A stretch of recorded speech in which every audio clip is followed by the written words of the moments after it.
আসসালামু আলাইকুম। আজকে দেখাচ্ছি সবার প্রিয় এবং পছন্দের পিৎজা রেসিপি।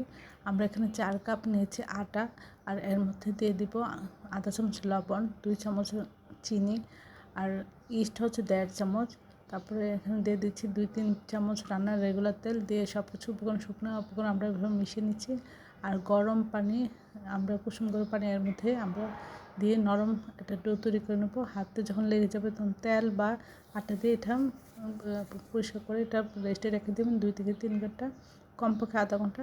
তারপরে ক্যাপসিকাম এভাবে কেটে নেবেন, আর মুরগির বুকের মাংস ছোটো ছোটো করে কেটে এভাবে রেখে দেবেন। তারপরে আমরা একটু এটা রান্না করে নেব। তেলের মধ্যে পেঁয়াজ কাঁচামরিচ দিয়ে আধা চামচ আদা বাটা, রসুন বাটা দিয়েছি। তারপরে মাংস দিয়ে এর মধ্যে আধা চামচ হলুদ গুঁড়ো, আধা চামচ মরিচ গুঁড়ো, আধা চামচ লবণ, আধা চামচ ধনিয়া গুঁড়ো, আধা চামচ জিরা করে সব কিছু দিয়ে এভাবে একটু জাল করে সবজি দিয়ে এখানে দিয়েছি ক্যাপসিকাম, মটরশুঁটি আর গাজর সব কিছু দিয়ে এটা রেস্টে রেখে দিয়েছি। আর আটা এইভাবে দেখেন ফুলে ডাবল হয়েছে। এটা একটু মুথে নিয়ে রুটি তৈরি করব। যে পাত্রে দেবো সেখানে আমরা এভাবে হাত দিয়ে চেপে চেপে ছড়িয়ে দিব। আপনার যে কোনো ফ্রাই প্যান কড়াইতেও এটা করে নিতে পারেন।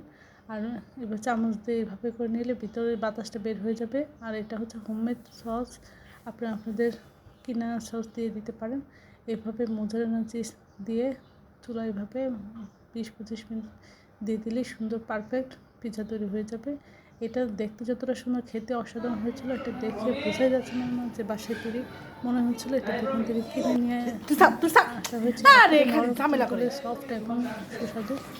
আশা করি এই আপনাদের বাসায় প্রিয়জনদের জন্য মজাদার পিৎজা তৈরি করে নেবেন।